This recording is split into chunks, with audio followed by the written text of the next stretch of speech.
23과 다윗의 후기 통치와 죽음. 자, 우리가 다윗의 생애를 살펴보고 있는데요. 참, 우리가 이 세상 왔다가 한 번 사는 일생인데 다윗과 같은 생애를 살 수 있다면 얼마나 성공적일까? 다윗은 한 인간이 하나님의 마음에 쏙 들었을 때 얼마나 위대한 가능성을 펼칠 수 있는가를 보여준 삶이죠. 그래서 오늘 저와 여러분의 그 기도 제목이 되길 바라요. 내가 이세 아들 다윗을 만나니 내 마음에 맞는 사람이다. 하나님께서 여러분 보실 때, 야, 진짜 내 마음에 쏙 든다. 이렇게 평가하실 수 있기를 축복합니다. 아멘. 하나님의 마음에만 들어보세요. 우리가 사회에 나가서도 높은 사람 마음에 들면 그냥 출세가 보장이 되잖아요. 하나님 마음, 네, 쏙 든다면 얼마나 우리의 생애에 위대한 가능성이 펼쳐질 것인가. 근데 다윗이 인생의 말년에도 오늘 그의 말년을 볼 텐데 그의 후기 통치와 죽음의 순간까지도 참 아름답게 마무리가 됩니다. 핵심 말씀 같이 읽어봅시다. 시작. 다윗이 그 조상들과 함께 누워 다윗성에 제사되니 다윗이 이스라엘 왕이 된 지 40년이라 헤브론에서 7년 동안 다스렸고 예루살렘에서 33년 동안 다스렸더라. 다윗의 40년 통치 기간은 이스라엘 역사 최고의 황금기로 평가가 되고 있습니다. 시대적인 배경을 보면 지난주에도 말씀드렸지만 다윗이 정복 활동을 활발하게 펼쳐서 그 주변의 모든 열강들이 다윗 앞에 무릎을 꿇습니다. 적이 없었어요, 적이. 그렇게 옆구리 가시처럼 끈질기게 괴롭히던 블레셋도 더 이상 힘을 쓰지를 못했습니다. 그래서 그의 아들 솔로몬 통치까지도 이스라엘 왕국은 더욱 견고해져 갔다는 거고요. 지리적으로 보면 거의 이집트 제국이 전성기에 아시아에서 차지했던 그 면적과 비슷한 어마어마한 영토를 다윗이 차지하고 다스리게 됩니다. 자, 문화적인 고찰은 넘어가고요. 자, 내용 개요를 살펴보겠습니다. 시작. 망명 생활을 마치고 다윗이 예루살렘으로 귀환하던 도중 세바의 반란이 있었지만 요압에 의해 진압된다. 예루살렘 성에 도착한 다윗은 세바 반란 후 관리를 새롭게 임명한다. 얼마 후 3년의 기근이 있자 근본 원인이 사울 때 기브온 사람을 죽인 것에 있음을 알고 사울의 두 아들과 사울의 딸 메랍의 아들을 기브온 사람들에게 내어주어 죽게 함으로 해결한다. 그러나 인구조사로 다시 재앙이 임하게 되고 화목제물을 드림으로 재앙이 그치게 된다. 이후 성전건축을 위한 준비는 차질 없이 진행되었다.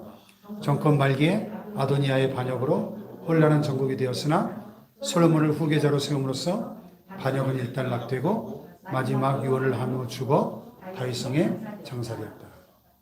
자, 우리가 개요만 살펴봐도 그의 후기 통치 기간에도 많은 일들이 있었죠. 반란도 있었고요. 그러니까 다윗은 용사 중에 용사고 맹장이었기 때문에 맹장일수록 적이 강한 거예요. 다윗은 17살의 국가적 영웅으로 역사의 무대에 등장하는 그 순간부터 사울왕의 추격을 피해서 13년을 도망 다녀야 됐고 왕이 되고 난 이후에도 심지어는 자기 가장 사랑했던 아들로부터도 반역을 경험하죠. 그러니까 맹장일수록 적이 강해요. 시편을 읽어보면 그 적들에 의해서 공격받고 또 핍박을 받으면서 탄생된 시들이 많아요.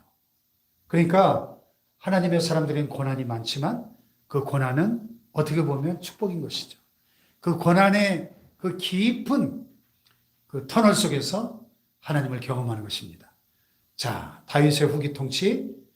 지난 시간에 우리가 그 압살롬의 반란을 우리가 살펴봤는데 압살롬의 반란이 진압되고 그가 다시 야반도주했다가 왕궁으로 황궁을 하죠. 그리고 남북 지역이 분쟁이 일어나요. 그래서 북쪽 10지파가 세바라는 인물을 중심으로 반란이 일어나고요. 요압 장군이 세바의 반란을 진압을 합니다. 자, 다윗이 압살롬을 피해서 북쪽 마하나임까지 지금 피신해 가 있었는데 왜 압살롬이 죽고 반란군이 진압됐는데 왕을 도로 모셔오지 않느냐? 이스라엘 백성들이 그래서 유다 족속들을 중심으로 다윗을 다시 왕으로 영접을 하죠. 그런데 다윗이 야반도주할 때 다윗 무리를 쫓아오면서 욕을 하고 저주를 퍼부었던 시므이라고 하는 그 사울 왕의 그 아들이 있었죠. 바울임에 있던 베냐민 사람 게라의 아들, 사울 집안 사람이었죠. 그 다윗을 저주했던 그 시므이가 약삭빠르게 다윗이 이제 다시 황궁한다고 하니까 나와서 용서를 구하면서 다윗이 돌아오는 그 황궁길에 다윗 앞에 용서를 구하는 일이 나오고 다윗이 용서를 합니다. 그 지도로 보면요, 이렇게 예루살렘에서 저 위에 마하나임까지 다윗이 압살롬의 반란을 피해서 피신했다가 이제 황궁한다고 하니까 유다족이 다윗의 황궁을 위해서 사람을 보내고요. 그리고 이제 마하나임에서 길갈로 다윗이 교환을 하고 길갈에서 시므이가 먼저 다윗을 찾아와서 용서를 구하는 모습이죠. 그리고 바르실레라는 사람이 황궁을 거절하고 기마함을 부탁하는 그런 이야기들이 나옵니다. 그리고 예루살렘으로 다윗이 다시 돌아오는. 자, 적용을 보면요. 피차 용서하래. 주께서 너를 용서하신 것 같이 너희도 그리하라. 참 이 용서가 참 우리가 신앙생활을 그렇게 오래 해도 참 용서가 쉽지 않죠. 근데 다윗은 자신이 도망갈 때 저주를 퍼붓던 그 시므이, 옛날 사극 같은 데 보면 당장에 목이 달아나겠죠. 이제 반란군이 진압되고 황궁하는데 그 왕을 저주했던 그 사람을 살려주겠습니까? 일반인들 같으면 목을 쳐서 죽였을 거예요. 그런데 시므이를 죽이자는 부하들의 죄를 거부하고 용서해 줍니다. 원수까지도 사랑하라는 예수님의 용서와 같은 큰 용서죠. 근데 결국 다윗의 아들 솔로몬 때 이 시므이를 처형하죠. 후환을 없애기 위해서. 어쨌든요, 바르실레라는 사람이 다윗을 영접하는 이야기. 그 다음에 남북 지역에 분쟁이 일어납니다. 왜 유다 사람들이 왕을 도둑질해가지고 왕과 그 집안 사람들이 요단강을 건너겠나요? 다윗이 원래 유다 지파 출신이잖아요. 그러니까 아무래도 유다 지파의 지지 기반이 훨씬 강하고 왕은 우리의 정치인이다 하면서 갈등이 일어났는데 남쪽 유다 지파 사람들의 말이 더 북쪽보다 강경했다는 거고요. 자, 요단강을 건너서 예루살렘으로 돌아온 그 이스라엘과 요르단 국경 오늘날의 모습입니다. 세바의 반란과 관리들, 압살롬의 반역은 진압되었지만 아무래도 다윗이 남쪽 유다 지파 출신이다 보니까 북쪽 열 지파에서 다윗의 지지가 크지 않았던 것 같아요. 그래서 예루살렘에 입성하기 전에 베냐민 지파의 세바라는 이 인물을 중심으로 북쪽 지파들이 다윗을 따르지 않도록 반란이 일어나요. 그래서 다윗이 반란 진압을 위해서 아마사로 하여금 3일 내 유다인을 소집하도록 했는데 정한 기한 내에 오지 않으니까 아비새 장군으로 하여금 세바를 추격하게 하고 요압 장군도 합류하기 위해서 올라오고 그래서 결국 왕의 명령을 거부한 아마사를 죽이고 또 아마사에게 속한 자들로 요압을 따르게 해서 세바를 뒤쫓고 세바라는 반란군의 수괴는 아벨 벤마가라는 곳까지 도망갔다가 한 여인에 의해서 죽임을 당한다는 이야기가 나오고요. 세바의 반란을 진압한 후에 새로운 관리들 임명하는 이야기가 나오고 지도로 보시면 이렇게 베냐민 지파 세바라는 사람이 북쪽 지파로 하여금 다윗을 따르지 않도록 반역을 일으키고 요압 장군이 세라 집안의 미온족이었던 아마샤를 죽인 이야기가 나오고요. 세바가 이렇게 저 북쪽 아벨벳 마아가라는 곳까지 도망갔을 때 요압 장군이 추격해서 결국 한 여인의 주도로 세바가 살해되는 그런 이야기가 나옵니다. 세바가 도망갔던 아벨벳 마아가의 모습이에요. 이스라엘 최북단의 헐몬산 부근에 있는 모습입니다.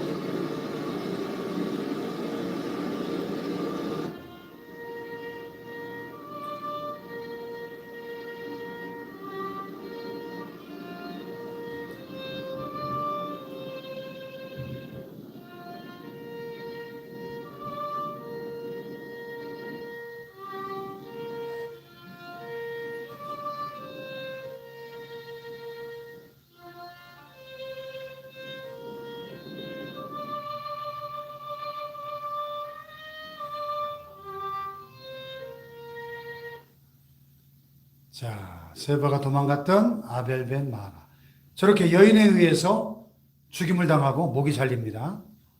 섬뜩한 그림이네요. 네. 자, 기브온 거민, 다윗 왕국, 규모, 인구조사, 성정원축 준비 이야기가 쭉 그의 말년에 있었던 사건들이 이렇게 네 가지로 정리가 되고요. 다윗 왕 때 3년 동안 기근이 들었어요.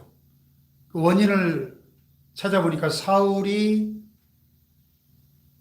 여호수아 때 기브온 사람을 죽이지 않기로 여호와 이름으로 맹세한 기브온 사람을 죽였기 때문에 그 무죄한 피를 흘린 그 죄값으로 3년 동안 기근이 찾아온 거예요. 여호수아 장군이 그 기브온 주민과 그 화친 조약을 맺잖아요. 기브온 주민이 항복하고 들어오니까 그래서 그들의 종이 됐는데 죽이지 않기로 하나님의 이름으로 맹세를 했는데 사울 왕이 기브온 사람들을 죽였다는 거예요. 그래서 다윗이 기브온 사람의 요구대로 사울의 아들 7명을 기브온 사람들에게 넘겨줘 죽게 했습니다. 그래서 이 기근의 문제가 해결됐다는 거죠. 이후 다윗의 기도로 기근이 멈췄다. 그 기브온 오늘날 모습이에요. 자, 적용을 보면요. 자, 사울의 같이 읽어볼까요? 시작. 사울의 기브온 사람 살해로 말미암아 징벌로서 다윗 시대의 3년간의 기근이 임하였다. 성경에는 개인 또는 일부 극소수의 죄로 인해 이스라엘 전체가 징계를 받는 모습이 종종 나타난다. 이와 같이 어떤 일에 대하여 한 공동체가 전체가 책임을 지는 것을 연대 책임이라 한다. 그래서 아간한 사람의 탐욕의 죄로 이스라엘 군대 전체가 아이성 전투에서 패배하는 그런 경우, 지금 사울 왕의 한 사람의 잘못으로 이스라엘 전체가 기근의 징계를 받는 이야기. 그런데 시작. 그런데 선민 이스라엘이 이처럼 연대 책임을 져야 하는 가장 큰 이유는 하나님께서 당신의 뜻을 실현하기 위해서 이스라엘 백성 중 한 사람만이 아닌 그 공동체 전체를 선택하셨기에 그에 따른 책임도 함께 지고 축복도 함께 누리는 것이다. 한편 이와 마찬가지로 하나님 안에서 유기체적 연합으로 하나 된 신약교회 구성원에게도 동일한 연대 책임이 요구된다. 그러니까 구약의 이스라엘 백성 공동체도 언약의 공동체고 하나님의 택한 거룩한 백성이잖아요. 신약에서도 교회는 하나님의 백성이에요. 공동체예요. 그래서 연대 책임이 있는 거예요. 그래서 사도행전에 보면 아나니와 삽비라라는 부부가 하나님께 헌금을 약속해 놓고 욕심이 들어와 가지고 그중에 일부를 떼놓고 감추고 일부만 가져와서 베드로에게 바칠 때 베드로가 이게 전부냐 그랬더니 예 전부입니다 했더니 왜 성령을 속이고 하나님을 속이느냐 했더니 그 자리에서 직사해 버리죠. 아나니와 삽비라가 부부가 그냥 한날 줄초상을 치릅니다. 왜 그렇게 엄하게 하나님 심판하셨을까요? 이 초대교회, 이 공동체, 이제 갓 탄생한 이 순수한 초대교회 공동체가 이들의 죄로 말미암아 오염될 위험을 막으신 거예요. 그러니까 오늘날 이 공동체 안에 작은 잘못, 작은 죄, 작은 갈등, 다툼, 이것은 결코 작은 것이 아니라는 것을 알아야 합니다. 아멘. 왜냐하면 교회는 한 몸이기 때문에, 공동체이기 때문에 연대 책임이 요구된다는 것입니다. 아멘. 자, 다윗 왕국의 규모를 보면 아까 말씀드린 것처럼 하나님이 아브라함에게 약속하신 그 땅 전체를 거의 이렇게 차지하게 됩니다. 애굽 시내로부터 북쪽으로 유프라테스 강까지 광활한 영토를, 이스라엘 역사상 가장 광활한 영토를 하나님이 아브라함에게 약속하셨던 그 영토를 거의 다 차지하고 40년 동안 다스렸다는 거예요. 여러분, 저와 여러분이 정말 하나님의 마음에 합한 사람이 돼서 우리가 사는 평생에 이런 하나님이 원하시는 그 축복을 마음껏 받아 누리시기를 축복합니다. 아멘. 할렐루야. 아멘. 우리 각자를 향한 우리 인생의 가능성이 100% 200%로 펼쳐지는 복된 생애가 되기를 축복합니다. 아멘. 그래서 베들레헴 벌판에 무명 목동이었잖아요. 시골, 베들레헴 시골입니다. 지금도 가보면 촌이에요. 베들레헴. 거기에 목동이었어요. 그런데 그의 마음이 중심이 하나님께 쏙 드니까 이스라엘 역사상 가장 위대한 황금기의 왕으로, 성군으로, 위대한 성군으로 오늘날까지도 이렇게 이 다윗의 별이에요. 저희 석비에 남아있잖아요. 이스라엘 사람들이 가장 존경하는 지도자로 이렇게 하나님이 높여주셨다는 것입니다. 그런 다윗도 말년에 방심하니까 이런 실수를 합니다. 인구조사를 해요. 뭐 인구조사의 목적은 세금을 더 많이 걷어들이고 또 군사를 더 많이 징병하기 위한 목적도 있었겠지만은 더 중요한 것은 역대상 21장 1절에 보면 사탄이 다윗을 충동질해가지고 인구를 조사하겠다는 거예요. 그러니까 여러분, 우리가 죽을 때까지 깨어있지 않으면 우리는 언제든지 넘어질 수 있는 거예요. 다윗과 같이 이렇게 위대한 인물도 말년에 방심하니까 싹 그의 마음속에 교만이 틈을 타가지고 마귀가 왜 인구조사를 하겠어요? 인구가 예를 들어서 우리가 500만 명이다. 그리고 그 군대가 150만 명이다. 그러면 뭘 의지할까요? 하나님 의지하지 않고 그 군대를 의지하겠죠. 그 동기가 악하기 때문에 하나님이 싫어하신 거예요. 그래서 징계하시죠. 예? 다윗의 인구조사를 보면 이렇게 요압 장군을 시켜가지고 이스라엘 전역을 이렇게 쭉 순회하면서 인구를 조사하게 한 겁니다. 예.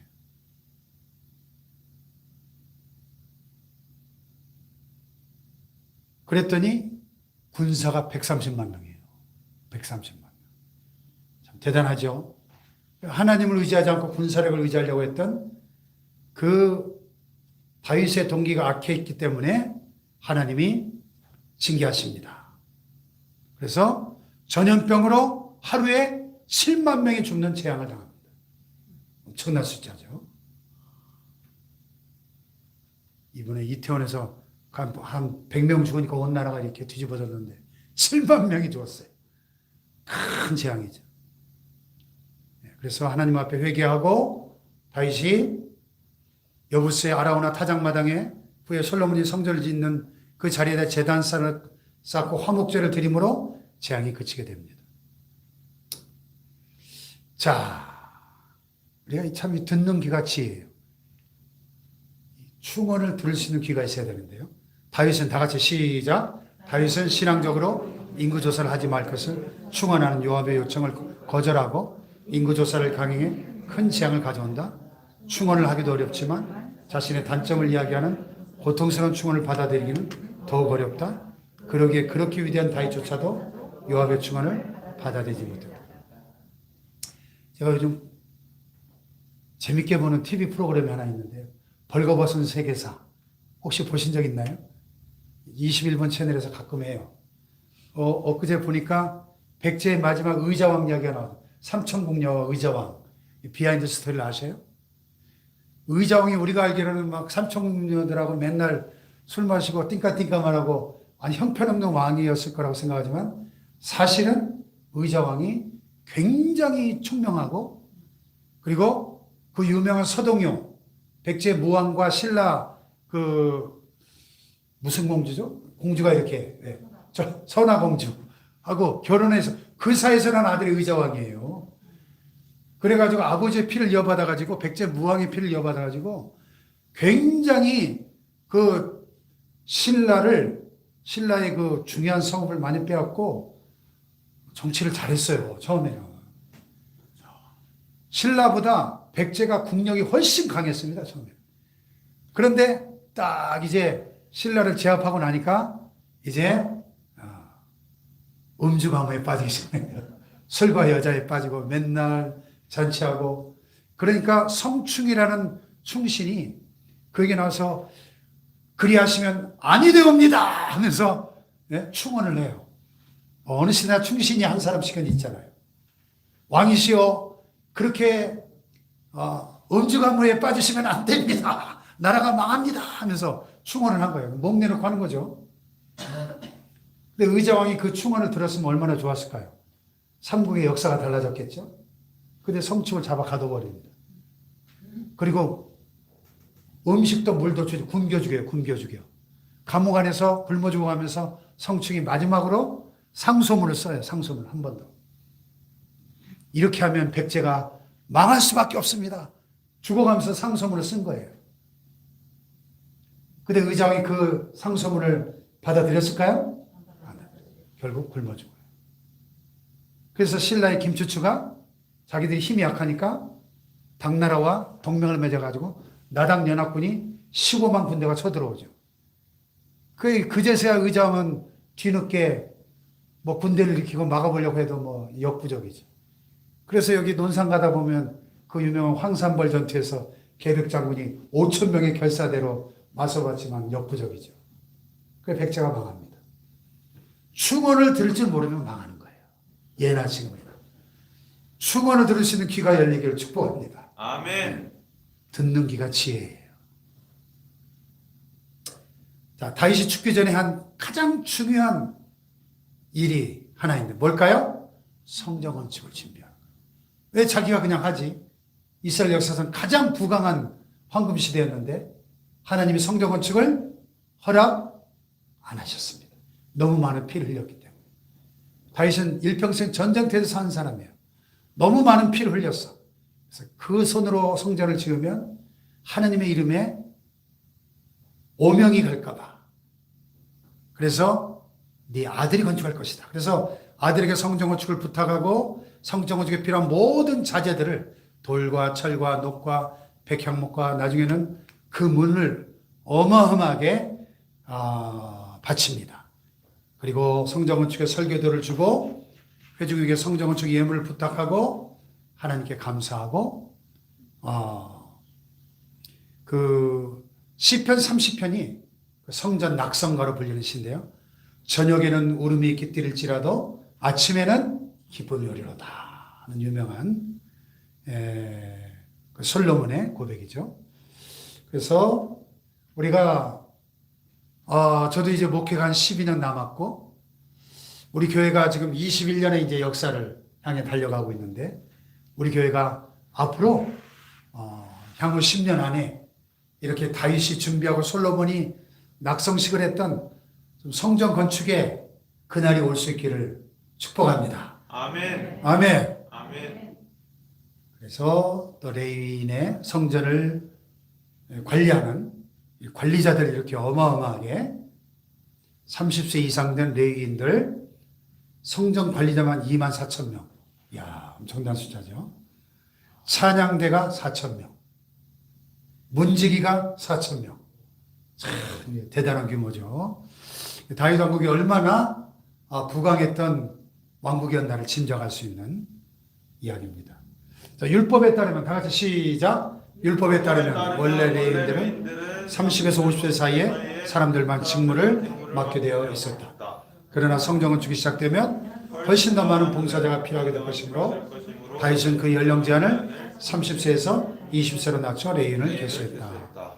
본문은 이러한 사실과 아울러 24반열로 늘어나 조직된 레위인의 성전 봉사 직무를 소개한다.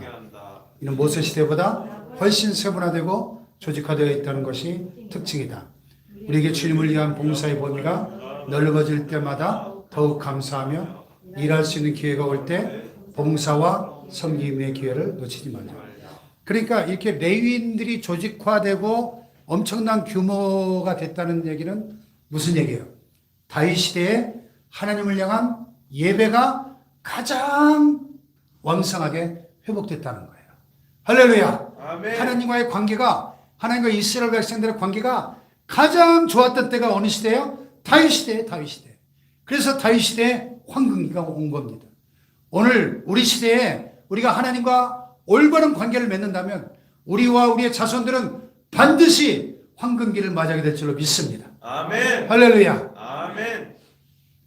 그래서 참 이 다윗이 참 위대한 리더였어요. 그래서 군대 행정 조직과 뿐만 아니라 그의 죽기 직전에 또 아도니아라는 놈이 또 반역을 일으켜. 도대체 이게 몇 번째 반역입니까?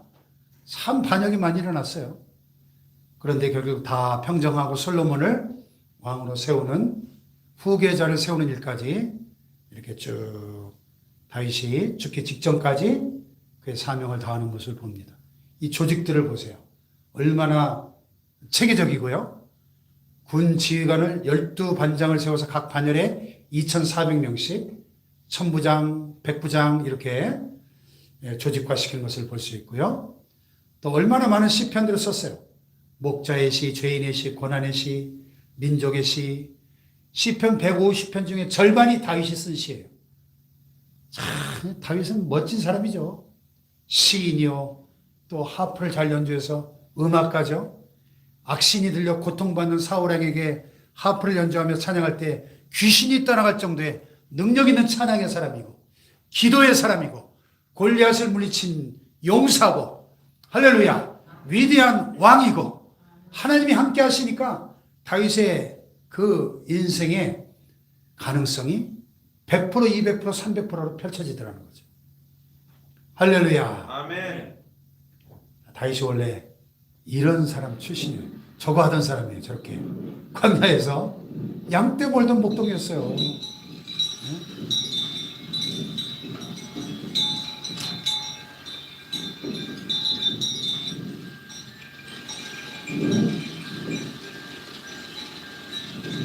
그래서 여호와는 나의 목자시니 내게 부족함이 없으리로다. 그 시가 그래서 나온 거예요. 목자의 경우도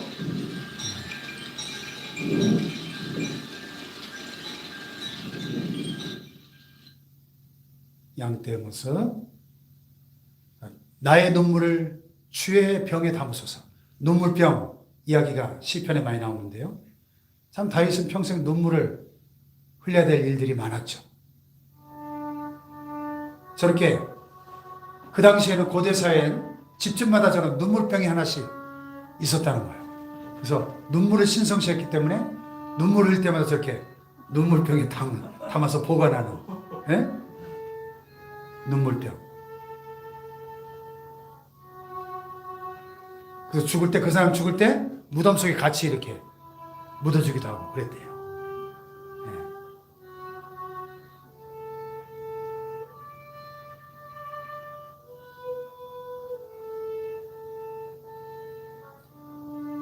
이 땅에 살면서 여러분이 하나님 앞에서 흘리는 눈물은 절대 헛되지 않습니다. 아멘. 주의 눈물병에 담으소서.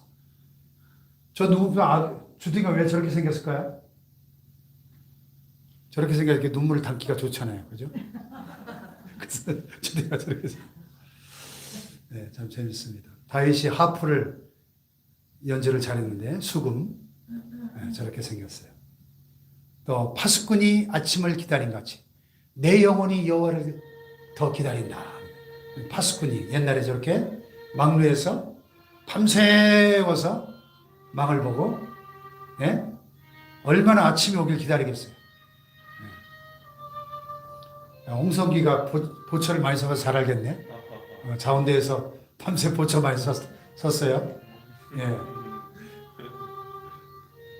파수꾼이 아침을 기다립니다. 내 영혼이 주를 더 기다리나니 할렐루야. 아멘. 얼마나 하나님을 사모했습니까, 다윗이.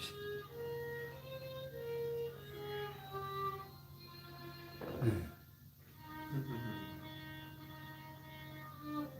동철로 이렇게 만들어놨나 봐요. 파수꾼 모양을. 이스라엘 하설 지역에 있는 파수꾼 시편 사본들이 이렇게 발굴이 됐습니다.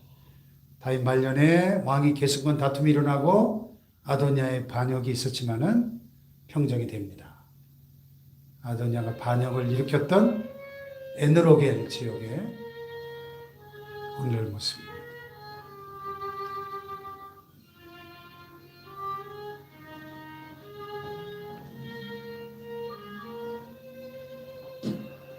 흰놈의 골짜기와 기드론 골짜기가 만나는 곳입니다. 이 만나는 곳에 가까운 곳에 에느로겔이 있습니다.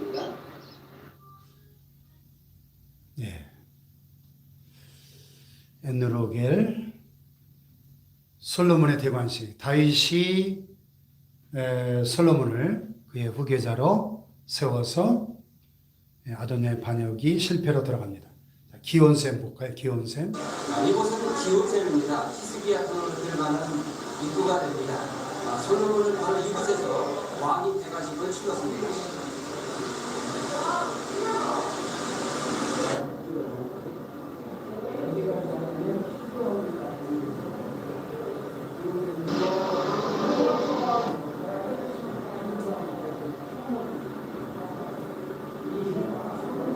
히스기야 왕이 아스루 사네립 18만 5천 대군을 막기 위해서 팠던 지하 터널, 수로를 저렇게 수로를 확보하기 위해서 팠던 터널이라고 히스기야의 터널.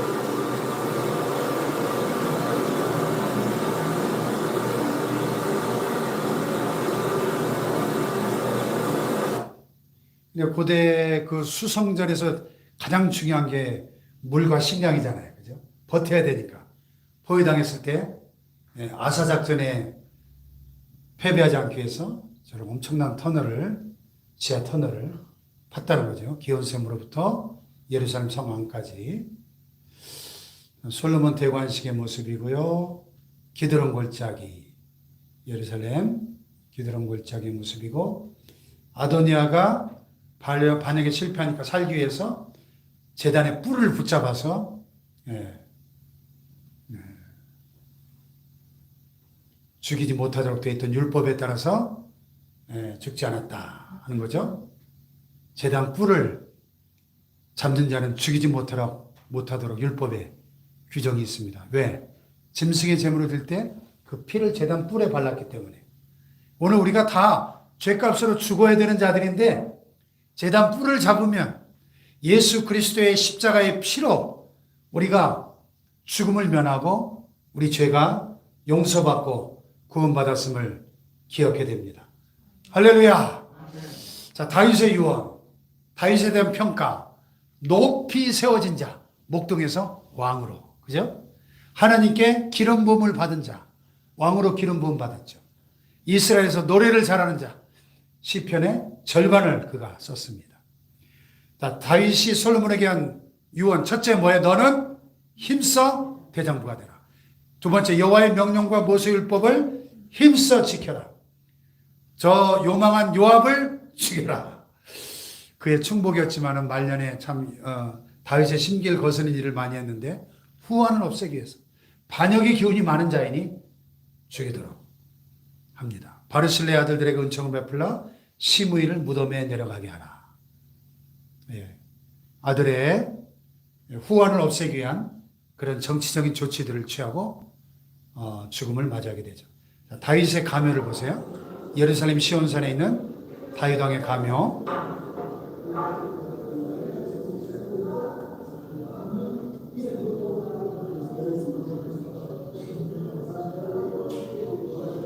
여기 우리 성지순례팀들 가보셨죠? 다윗 왕의 가묘 들어가 봤던 기억 납니까? 예루살렘에서. 저렇게 유대 랍비들이 열심히 토라를 읽고 있습니다. 소리내서 무덤 앞에서.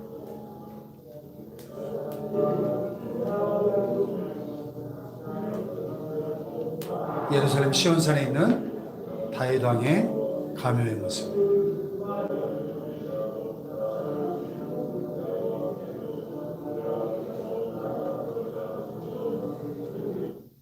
예.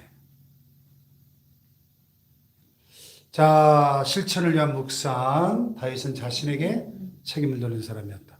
다 같이 시작. 다윗은 인구조사의 범죄로 말미암아 백성들이 비극을 당하게 되는 광경을 보면서 차라리 자신에게 모든 징벌을 내려달라고 간구하였다. 이러한 다윗의 태도는 이스라엘 백성들에게 하나님의 징벌이 내려질 때 모세가 자신의 이름을 생명책에서 제할지언정 백성들은 용서해달라고 간구하였던 사건을 연상시킨다. 진정한 지도자는 책임을 질 줄 아는 사람이다. 그러니까 다윗이 인구조사를 실시해서 이스라엘 백성들이 하루에 7만 명이 죽임을 당하는 엄청난 재앙이 임했는데 누구 죄 때문에요? 다윗의 죄 때문에. 그러니까 누가 책임져야 돼요? 다윗이 책임져야죠. 지도자는 책임을 질 줄 아는 사람인 것이죠. 아멘. 책임을 질 줄 아는 사람. 아멘.